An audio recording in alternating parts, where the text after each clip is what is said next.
শুভ সকাল আমার প্রিয় বন্ধুরা। আশা করছি তোমরা সকলেই ভালো আছো এবং যে যেখানে আছো অনেক সুস্থ আছো। তোমাদের সুস্থতা কামনা করে আজকে সকালটা আমি শুরু করছি। আজকে সকালটা অন্যরকমভাবে শুরু করলাম। সকালেই আমি জামা কাপড়ের দোকানে কিছু কাস্টমার এসেছিলো, তো কিছু ব্লাউজ বিক্রি করলাম। তো ওখানে তারপরে এখনও চা খাওয়া পর্যন্ত হয়নি, বাসি কাজ সমস্ত কিছু হয়ে গেছে, ঝাড় দেয়া, মাড়ুলে দেয়া, এসব কিছু হয়ে গেছে। তারপরে বাকি কাজগুলো কিন্তু হয়নি। তো ওখানে আমি আর বর চাটা খেয়ে নিলাম। ও সেলাই করছিল, কিছু সেলাই করার ছিল সকালে। আর এখন বাজে প্রায় 7:30 মতো। এখন আমি বাসনগুলো সব ধুয়ে নিচ্ছি। চা বিস্কুট খাওয়া হয়েছে, তাহলে এরপর আমি হাঁড়ি কড়াগুলো সব এখানে মেজে নিচ্ছি। জানো তো প্রতিদিন যে কত মশার কামড় খেয়ে আমাকে বাসন ধুতে হয় তার কোনো ঠিক নেই। মানে এতটা আমাদের এখানে ঝোড় জঙ্গল পরিমাণ। আমাদের তো তোমরা যারা ডেলি ব্লগ দেখেছো যে আমাদের জঙ্গলের ধারেই বাড়ি, তো প্রচুর মশা হয়ে গেছে। তো প্রচুর মশার কামড় খেয়ে আমাকে অনেক কষ্ট করে প্রতিদিন বাসনগুলো ধুতে হয়। তো তারপরে আমার ভাই আজকে বাইরে চলে যাবে, মানে আমার দেওর যেটা বরের ভাই, তো তার কিছু জামা কাপড় সেলাই করার ছিল, ছিঁড়ে গিয়েছিল। তো সেগুলোই আমি এখন সেলাই করে দিচ্ছি বাসনগুলো ধুয়ে। তারপরে খাবার হবে দুপুরের জন্য খাবার। আর সকালের জন্য চপ নিয়ে চলে এসছে আর মুড়ি আছে। সকালে আমরা সবাই খাবো চপ মুড়ি। তো এখন আমি সেলাই করে নিচ্ছি, অনেক কষ্ট করে সব কিছু সামলিয়ে কাজ চালিয়ে যাচ্ছি। মানে নইলে কি করব বলো, তোমাদের দাদা ভাইও তো নির্দিষ্ট কোনো কাজ করেনি। তো এভাবেই আমরা মিলেমিশে টুকটাক কিছু কাজ করে আমাদের জীবনটা চালাচ্ছি। যতদিন পারবো এভাবে পাশাপাশি থেকে আমরা এগিয়ে যাওয়ার চেষ্টা করব।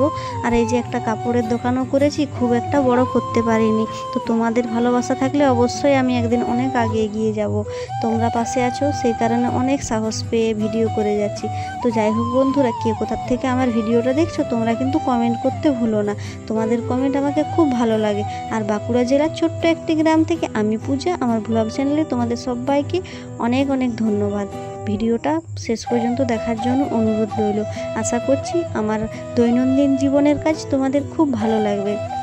অনেক কষ্ট করে সমস্ত ভিডিওগুলো পোস্ট করি তোমাদের ভালোবাসা পাওয়ার আশায়। আমি কাজ করতে করতে এক দাদা ভাইয়ের কমেন্টের রিপ্লাইটা দিয়ে ফেলি। অনেক দিন আগে দাদা ভাই কমেন্ট করেছিল, রিপ্লাই দেওয়া হয়নি। তো সেই দাদা ভাইয়ের কমেন্টটা হলো, আমার শ্বশুর শাশুড়ি মা কোথায় থাকে? দাদা ভাই, আমার শ্বশুর শাশুড়ি মা সব দিন না কাজের জন্য বাইরে থাকে। তারা এমনি গোলা ঘরেতে কাজ করে, চাষের কাজ। তো তারা 12 মাসের 10 মাস বাইরে থাকে, 2 মাস ঘরেতে থাকে। পুরো সংসারটা আমাদের উপর, জানো তো। তাদের কোনো আমাদের উপর দায়িত্ব নেই, আমাদেরকে দেখভাল করা কোনো কিছু নাই। নামেই শ্বশুর শাশুড়ি মা, বলতে বাধ্য হচ্ছি। অনেক কষ্ট মনে আছে। অবশ্যই প্রতিদিন তোমরা আমার সাথে থাকলে আমি সব কিছু তোমাদের সাথে শেয়ার করব। একদিনে তো সব কিছু বলা সম্ভব নয় বলো। তো সেলাইয়ের কাজ সেরেই ভাবলাম যে রান্না চাপাবো। তো এই যে কাকুটা চলে এলো, তার আগেই আমি তাহলে এই মুসুর কলাই আর মটর কলাই ঘুগনি করার জন্য আর পোস্ত আর গরম মশলা এসব কিছু নিয়ে নিলাম। সংসারে তো এগুলো লাগেই বলো, আর সে কারণে আমি আগের থেকে নিয়ে রাখি। তো এই কাকুটার কাছে আমি কিনি সব দিন, এসেই আমাকে ডাক দেয়। তো কাজ করতে করতে ডাকলো, তো চলে এলাম, কিছু নিয়ে নিলাম। আর কিভাবে নিয়ে জানো তো, আগের টাকাটা শোধ করি আর এইবারে জিনিস নিই। আবার এইবারের টাকাটা পরের বার যখন আসবে দেবো, তারপর আবার জিনিস নেব, এমনিভাবেই নেওয়া হয়। তো এই কাকুটা আমাকে ধার দিয়ে চলে যায়, জানে তো, দিয়ে দিই আমি। তো এখানে একটু রোদ লাগছিল, সাইডে এসে আরও কিছু দেখছিলাম নেওয়ার মতো আর কি। মেয়ের খাবারও এখানে অনেক রকম খাবারও আছে। তো মেয়ের জন্য কিছু খাবারও আমি নিয়ে নিই, পেড়া, সন্দেশ, বিভিন্ন রকমের জিনিস পাওয়া যায়। 50 টাকা বাকি ছিল, আর সেটা দিলাম। আর এবারে কত হয়েছে সেটা পরের বার দিয়ে দেবো। তো তারপরেই চলে এলাম সবাইকে মুড়ি খেতে দেওয়ার জন্য। বেজে গেছে প্রায় 10টা মতো। চপ নিয়ে এসেছিলো বর, এই যে চপ আর মুড়ি খেয়ে নিচ্ছি। একলা হাতে এত কিছু সামলানো সম্ভব হয়নি, সে কারণে আর সকালে রান্না করে উঠতে পারিনি। সকালে অনেক কাজ থাকে, তো টিউশন পড়ায়, তারপরে দোকানে টুকটাক বিক্রি হয়, সেলাই করি। তাছাড়া এতগুলো মানুষ আছে, তো ঘরে তো কত কাজ। বউদের কী কাজ জানো, সব কিছু তো তোমরা দেখোই। তাও সব কিছু শেয়ার করতে পারিনি, যতটুকু পারি শেয়ার করতে পারিনি। রান্না খাওয়া দাওয়া তো একদম বিকেল 3:30টার দিক থেকে শুরু করলাম। সবাই খাওয়া দাওয়া করে ভিডিও করতে নেমে গিয়েছে। তা এখন সবাই ভিডিও করছে আর আমিও কিছু ভিডিও করছিলাম। তো তারপরে আমার কাজ ছিল, আমি কাজে চলে যাব বলে আমি তাড়াহুড়ো করে কিছু ভিডিও করে নিচ্ছিলাম তাড়াতাড়ি। আমি একটা নতুন কাজ পেয়েছি, তো এখনও পার্মানেন্ট হয়নি। তো আমি চালিয়ে যাচ্ছি, যতটুকু ইনকাম হলো আমি নিজে তো ভালোভাবে থাকতে পারবো বলো, তাই আমি কষ্ট করে কাজ করে যাই, সব কিছুর মাঝে কাজটাও চালিয়ে যাই। তো এখন আমরা 3 জনে ভিডিও শ্যুট করছি। একাই বেশিরভাগ ভিডিও হয়েছে, এবারে আর গ্রুপ ভিডিও হয়নি, কারণ একসাথে করতে গেলে তো একটু প্র্যাকটিসের দরকার হয়। তো আর কিছু মানে করতে পারিনি। তারপরে আমি চলে গিয়েছিলাম কাজে, কাজ থেকে এসেই রান্না বান্না করে রাতের খাবার দিয়ে দিয়েছি সবাইকে। দেখো এখন সবাই খেতে বসে গেছে। এটা এখন প্রায় 9:30 মতো বাজছে।